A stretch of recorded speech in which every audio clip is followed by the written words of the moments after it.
E aí galera, beleza? Hoje eu vou fazer uma videoaula sobre a crise de 1929, beleza?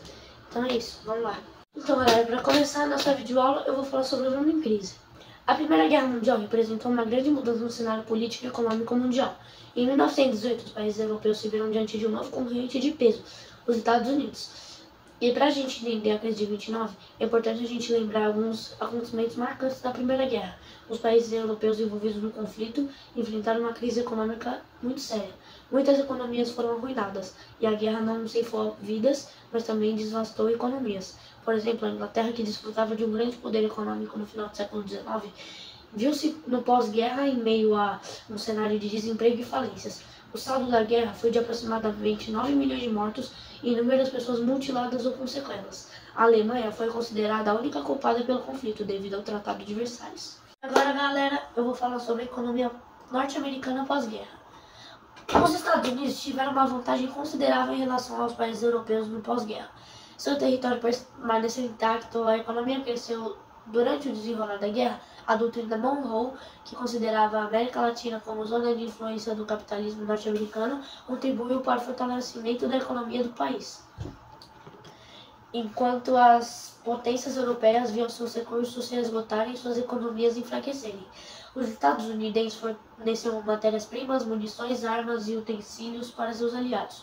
O pós-guerra despertou nos demais países o desejo de reproduzir o estilo de vida norte-americano, conhecido pelos historiadores como American Way of Life.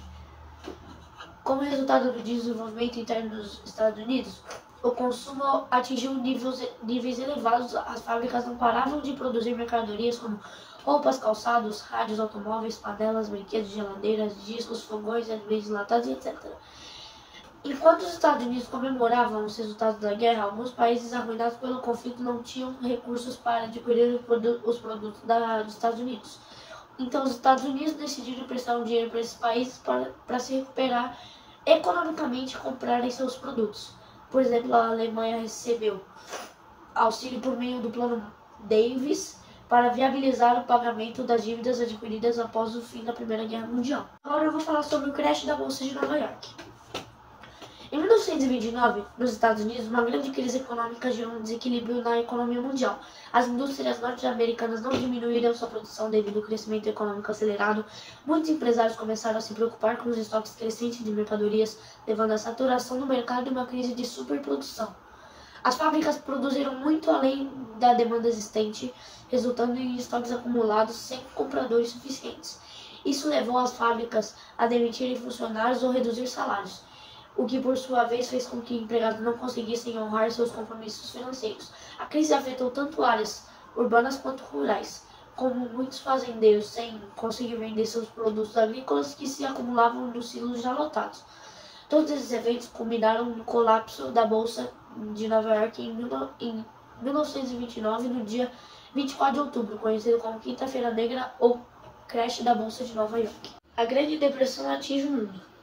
Devido às estreitas conexões da economia mundial, principalmente da ocidental, o mercado americano não demorou para que a crise se espalhasse globalmente. O Brasil, por exemplo, sofreu diretamente com os efeitos, já que o café, que era o principal produto brasileiro exportado da época, tinha os Estados Unidos como seu maior consumidor. E as exportações brasileiras diminuíram drasticamente, levando o governo a comprar, estocar e até queimar o produto para garantir a estabilidade dos preços. Diversas bolsas quebraram ao redor do mundo, demonstrando que era uma crise global, a crise da economia liberal, que era conhecida como a Grande Depressão.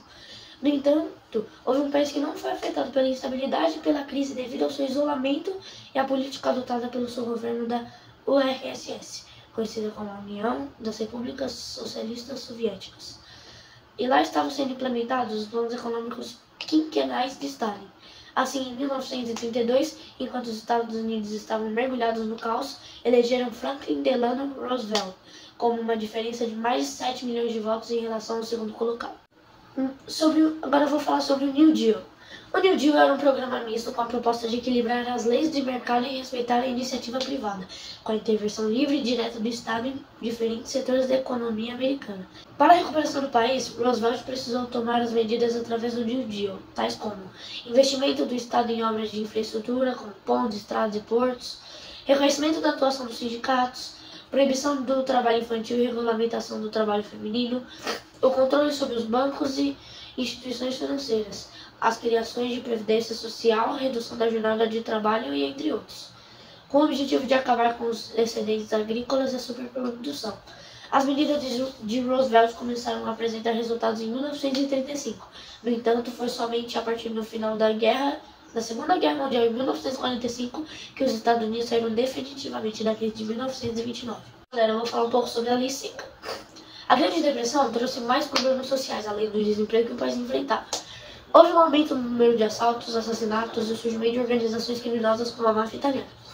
Durante o período de 1920 e 1933, vigorava o Ato Volstead, mais conhecido como Lei Seca, proibindo a fabricação, distribuição, venda e consumo de bebidas alcoólicas com um teor acima de 0,5%. A lei foi rigorosa em seu objetivo de reduzir o consumo do álcool, porém foi desrespeitada pelos speakeasies que ofereceram bebidas baratas contrabandeadas do Canadá, cerveja e uísque, ou fabricadas em destilarias ilegais. Com o surgimento da crise de 1929, a lei ganhou mais força em 1931. Um grupo de agentes do Tesouro americano conhecido como os Intocáveis, liderado pelo agente Elliot Ness, foram responsáveis pela prisão de Al Capone, um dos gangsters mais violentos da época. E aí, galera, foi isso. A minha videoaula foi bem resumidinha, assim, foi bem rápida, pra passar informação rapidinho, pra não perder tanto tempo. É basicamente isso sobre a crise de 29, né? Que eu falei, eu resumi bastante, é isso, tchau.